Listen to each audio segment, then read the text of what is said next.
Hello. Okay.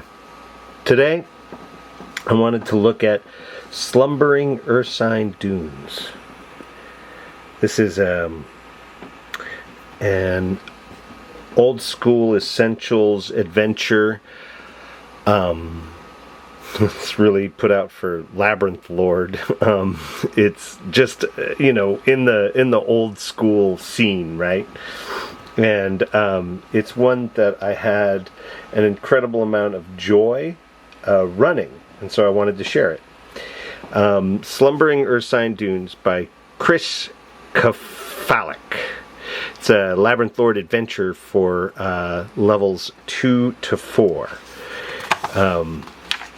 These old school adventures are written better than a lot of the stuff that is being published by the major house. I love this section, so I'm just going to give it a go. All right. How the Dunes came to be. It so came to pass that Marzana tried of her second life among the foreign gods. My lover is feckless, and my poses grow affected and languid. The Queen of Winter exclaimed with a great sigh, I shall cover Zem in the bitterness of my cold and start anew. And so the great mountains of ice drove Par and his family from the fields of paradise with the horse and wagon. Par's clan divided amongst the 3 elder sons and wandered Zem. Stenko, the youngest and most broke in the head of the 3, reasoned that the cold of the Northlands must be like the darkness before dawn, and must surely give out to warm lands of milk and honey. Thus his followers made great coracles from udders shorn from Velesh's cattle herd, and crossed the world canal.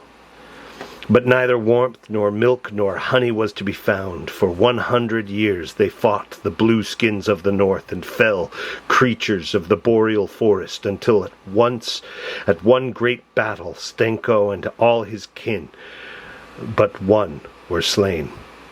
Sad and strong, the boy Mirko was left alone, and he said to himself, I make peace with having no milk, but warm and honey perhaps are found with our kin to the south. And Mirko wandered and wandered the hills of the south, enacting great acts along the way. Finally he came to the shores of the sweet-smelling sea, and being content he rested.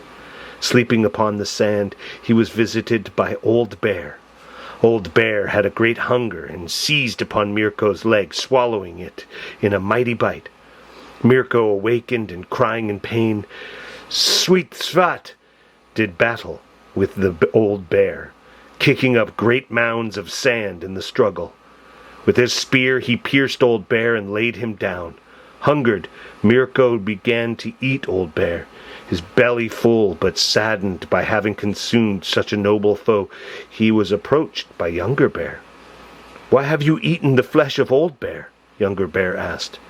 He is not unlike you, in that he yearns for honey.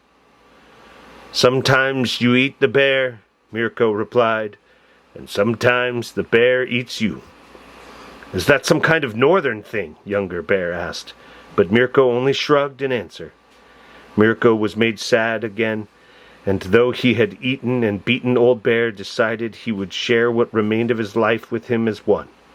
So Mirko and Old Bear became Medved, the seeker of honey, ruling all bears and bearlings from the dunes thrown up by their battle, until the world dialect turns again. I love an adventure that begins with the legends of that realm. There's a little discussion about the creatures, the people, the NPCs you might meet here, such as Jeremir, the old smith, and it tells you about his relationships with the other factions in the area. Medved, the master, a chaotic god. You actually meet Medved, and the werebears and soldier bears and centaurs that are encountered. and it talks about the relationship that the god will have with the party. And then this is where I learned about the Eld. And they're kind of this interpretation of elves, which I find incredibly fascinating, very ancient and old, and just evil. They're terribly evil. There's a were-shark pirate. He's absolutely dope. His name is Andrej. The book talks about, it gives you some rumors. It talks about what do the NPCs talk about, like what kind of lines do they have? Like the Eld will say something like, "You man-apes are only fit for the protein vats," and Andrej will say, "Come sup and drink with me, as I grow bored and weary from my long voyage at sea." Right, and it's just a delightful little bit, and then it talks to you. You get an encounter table here with the centaurs and the giant antlions and giant sand snakes and giant hawks and giant lizards, and then you get the adventure, which is basically just a point crawl. You kind of start off, and then you enter into this area.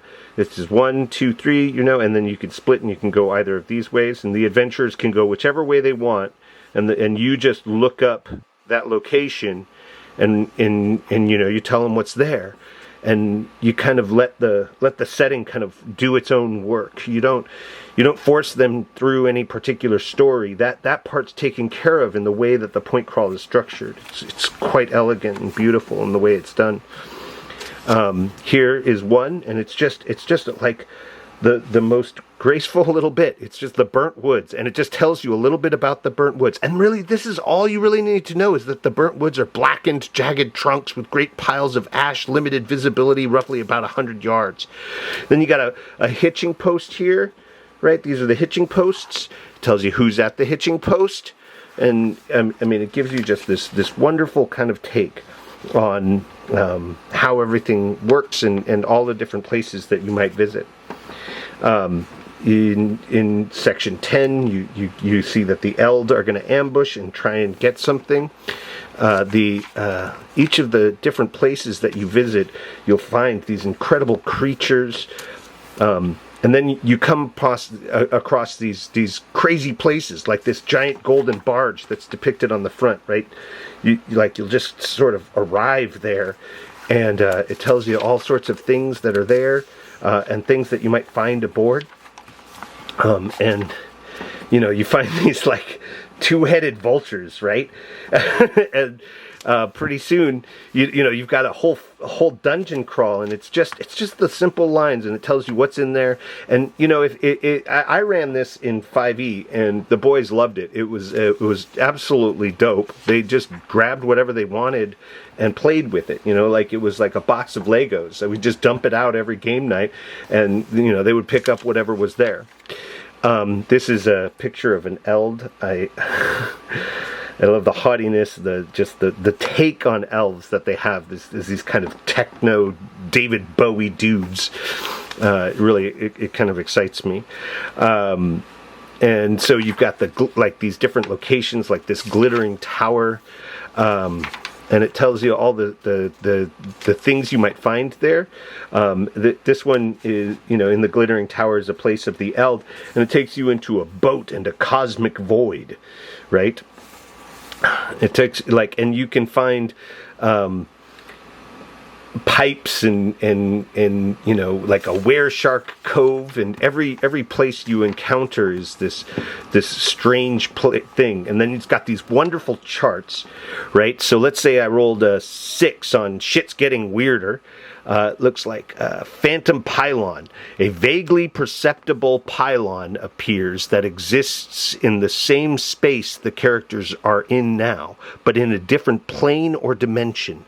The party sees shadowy forms of themselves entering or exiting the structure, right? And then later, like as the adventure follows, you roll once every day once shit gets weird, right? And let's say we rolled a 3. They have hallucinations. 1d4 party members suffer vivid hallucinations during the first hour in the dunes. The afflicted party members are unable to fight, move, cast spells for an hour. Right? And then it gets chaos just run rampant. And you get things like magic is fertile and all third and higher level spells double in effect, range, and damage. Right? Or an otherworldly vessel is marooned. A strange metal vessel either beaches itself on one of the coast points or crashes into a random dune point. The vessel is cylindrical and mostly a smoking ruin. So you get these, monsters that are presented to you: cave dwarves, eld, and the war ocelots. These are wonderful cave bear, bearfolk creatures, were sharks and whatnot. And then you get into the appendices where you have unique spells and classes. This adventure it gives you a song of the marching bears. And it tells you, who might be for hire, right? And then there's the open gaming license, and then a couple of the maps, like of the Glittering Tower and the Golden Barge. And so you have these wonderful tiny little adventures for OSE that'll take weeks to get through. Or you could do them all in one night. It depends entirely on your group and your adventure. And I'll be honest, I loved running Slumbering Ursine Dunes. I heard about it on another YouTube channel, Questing Beast, and I immediately jumped on it, and I was so happy. So this is a cool adventure.